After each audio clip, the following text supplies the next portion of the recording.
It was a crisp morning in October 1346 when I, Robert MacGregor, squire to the valiant Sir Malcolm Douglas, found myself amidst the bustling encampment of the Scottish army.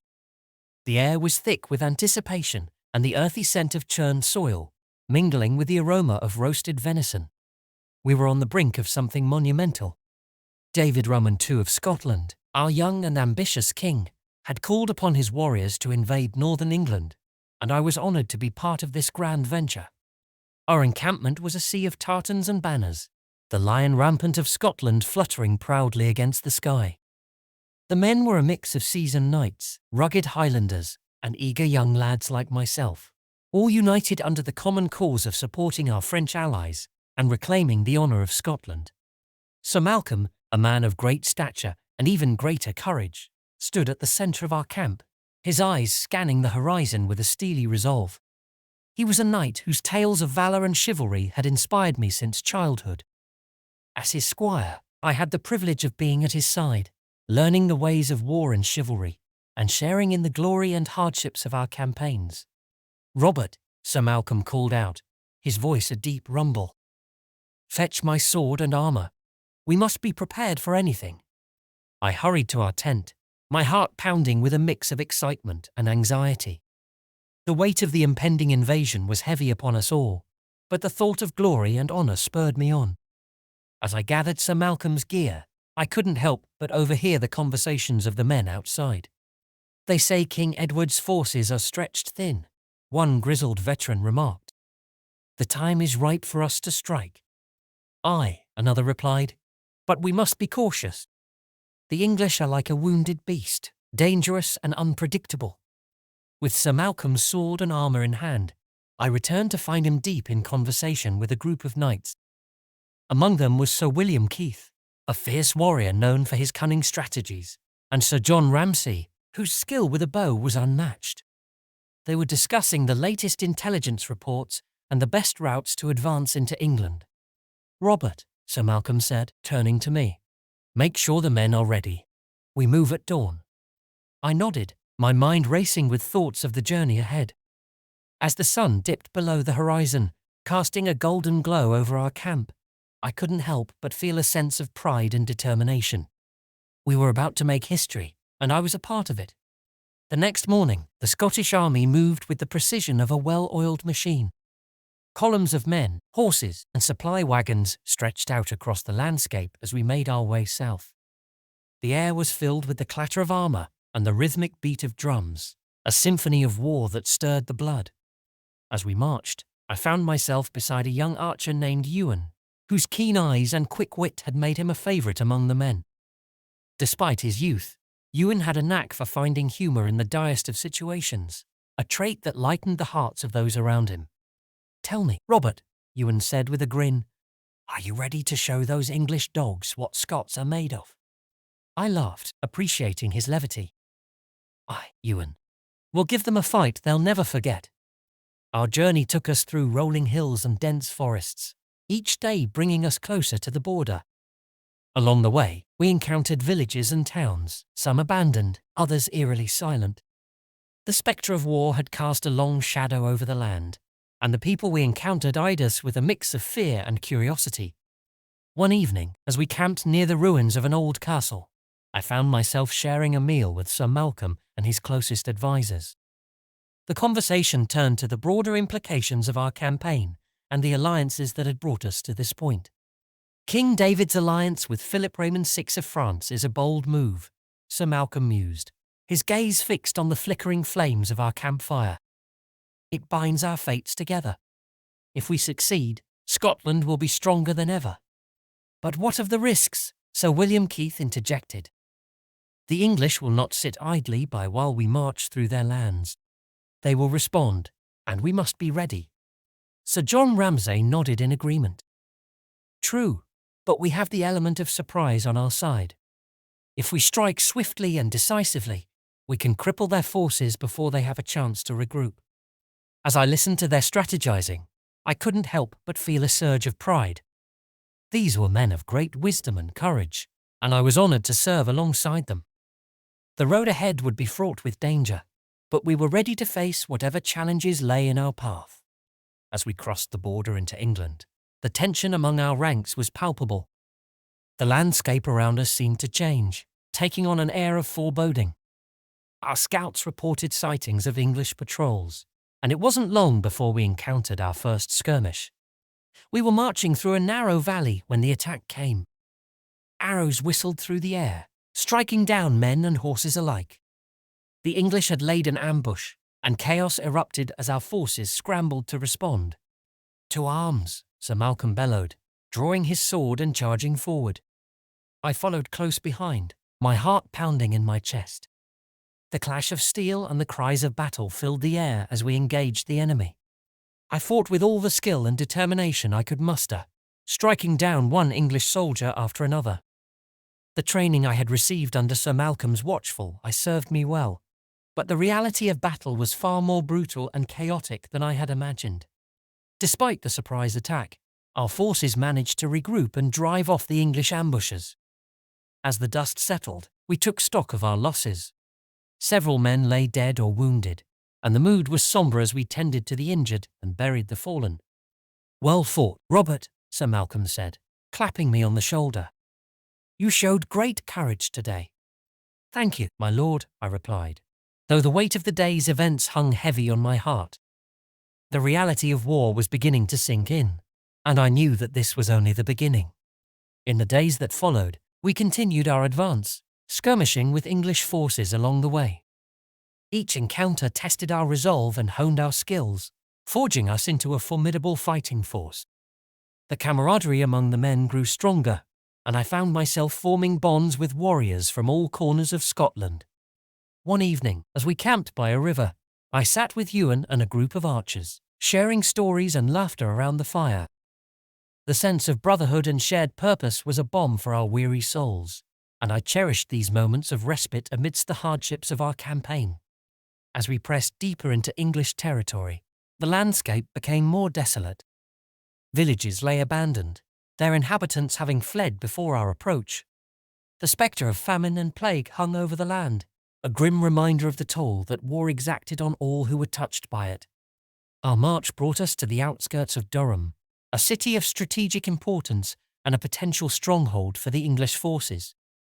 The decision to approach Durham was fraught with risk, but Sir Malcolm and the other commanders believed it was a gamble worth taking.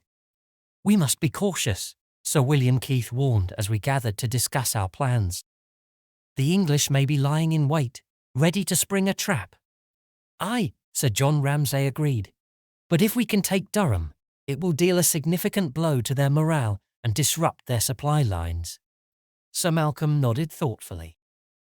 "We shall proceed with caution. Send out scouts to assess their defences and report back. We will not rush blindly into a trap." As the scouts departed, I found myself reflecting on the journey that had brought us to this point. The trials and tribulations we had faced had forged us into a cohesive unit, and I felt a deep sense of pride in our accomplishments. Yet, I knew that the true test of our mettle lay ahead. The next morning, our scouts returned with troubling news. The English forces were indeed well prepared, their defences formidable. Taking Durham would be no easy feat, and the risk of a costly battle loomed large. "We must be smart about this," Sir Malcolm said, his brow furrowed in concentration. "A frontal assault would be suicide. We need to find another way." As the commanders deliberated, I couldn't help but feel a sense of unease. The shadow of Durham cast a long and ominous pall over our campaign, and the stakes had never been higher. That night, as I lay in my tent, I found myself thinking of home and the loved ones I had left behind. The weight of responsibility and the uncertainty of the future pressed heavily upon me. But I knew that we had come too far to turn back now. We were warriors of Scotland, and we would see this through to the end. The days that followed were marked by a tense stalemate. Our forces encircled Durham, probing for weaknesses and seeking opportunities to strike. The English, well aware of our presence, maintained a vigilant defence, thwarting our every move. It was during one of these probing missions that we received a glimmer of hope. Ewan, ever the keen-eyed archer, spotted a potential weakness in the English defences, a section of the city's wall that appeared less fortified than the rest. "Robert," he said excitedly, "I've found a way in. We can use the cover of darkness to slip past their defences and open the gates from within." The plan was daring, but it offered a chance to turn the tide in our favour. That night, under the cover of darkness, a small group of us, led by Sir Malcolm, set out to exploit this newfound weakness. Ewan's keen eyes guided us through the shadows, and we moved with the stealth of ghosts. As we approached the weak point in the wall, my heart raced with anticipation. The success of our mission hinged on our ability to remain undetected. With bated breath, we scaled the wall and slipped into the city, our footsteps silent on the cobblestone streets. The city was eerily quiet, the inhabitants unaware of the danger lurking in their midst. We made our way to the main gate, dispatching the guards with swift and silent precision. With a mighty heave, we opened the gates, signalling our forces to advance. The sound of hoofbeats and the clash of steel filled the air as our army poured into the city. The element of surprise was ours, and we fought with the ferocity of lions. The English defenders, caught off guard, scrambled to mount a defence, but it was too late. The tide had turned in our favour. The battle for Durham was fierce and bloody, but our victory was swift and decisive. The city fell into our hands, and the English forces were routed. The sight of the Scottish banner flying over Durham filled me with a sense of triumph and relief.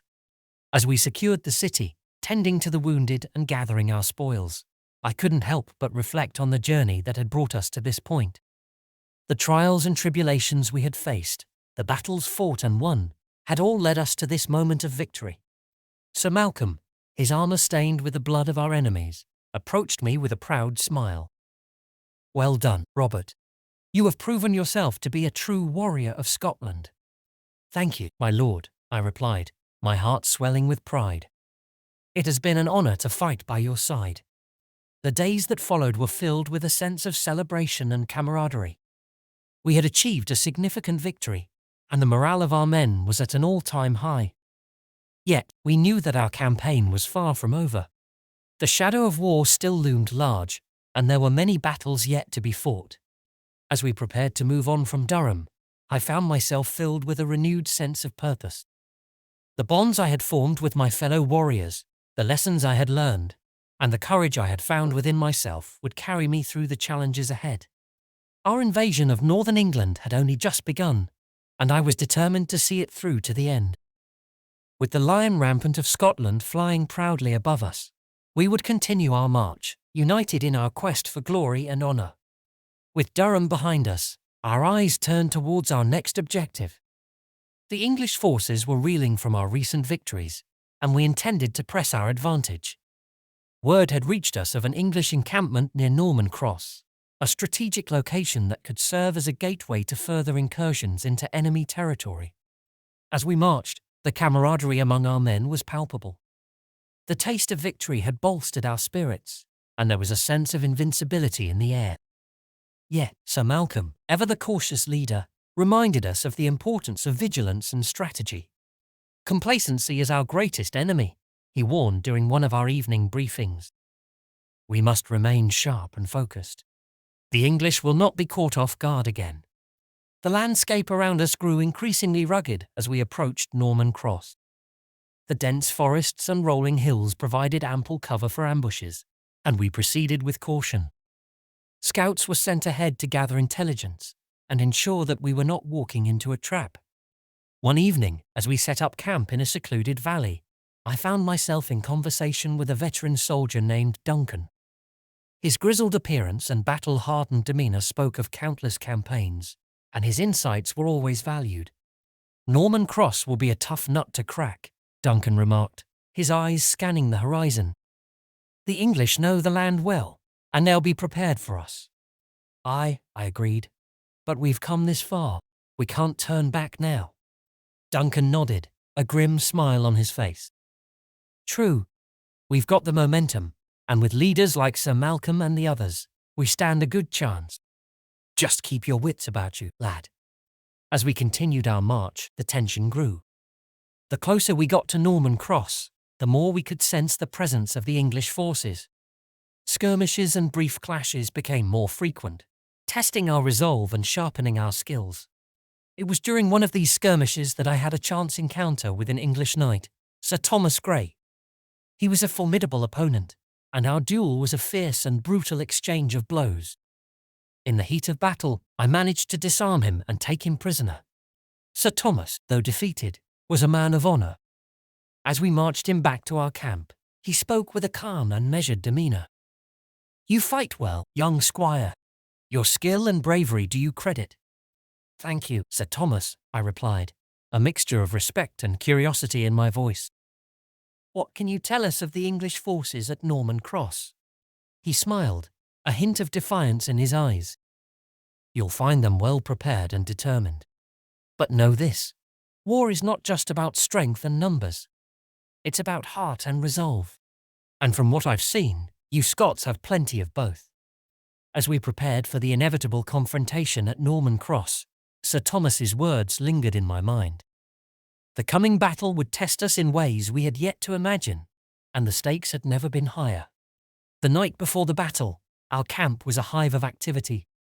Men sharpened their weapons, tended to their armour, and shared quiet moments of reflection. The air was thick with a sense of anticipation and resolve. I found myself sitting by the campfire with Ewan, Duncan, and a few other comrades. The flickering flames cast shadows on our faces, and the crackling of the fire provided a soothing backdrop to our conversation. "Tomorrow will be a day to remember," Ewan said, his usual levity replaced by a rare seriousness. "No matter what happens, we'll stand together." "Aye," Duncan agreed, his voice filled with a quiet determination. "We've faced worse odds and come out on top. We'll do it again." As we sat there, sharing stories and drawing strength from one another, Sir Malcolm approached. His presence was a source of inspiration for us all, and his words carried the weight of experience and leadership.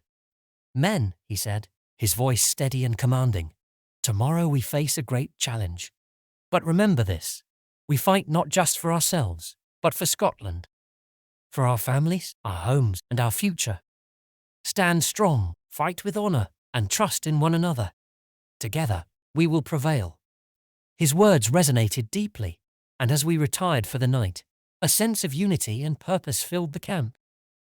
The hours passed slowly, each moment bringing us closer to the dawn and the battle that awaited us. The morning of the battle dawned clear and cold. The Scottish forces assembled in silence, each man knowing the gravity of what lay ahead. The English forces were arrayed before us, their banners fluttering in the breeze. As the battle lines were drawn, I stood beside Sir Malcolm, my heart pounding in my chest. The tension was palpable, the air thick with the promise of violence. With a signal from our commanders, the battle began.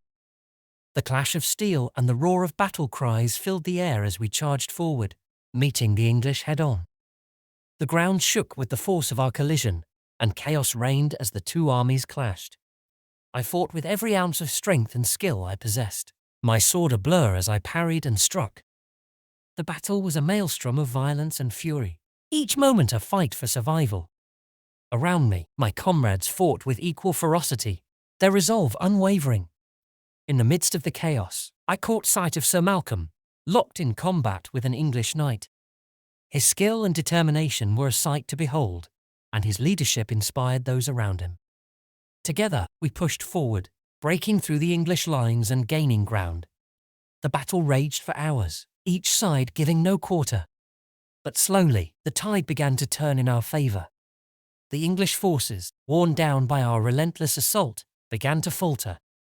Sensing victory, we pressed our advantage, driving them back and securing our position. As the sun began to set, the battle drew to a close. The field was littered with the fallen, and the air was thick with the scent of blood and sweat. We had emerged victorious, but the cost had been high. In the aftermath of the battle, the Scottish forces regrouped and tended to the wounded.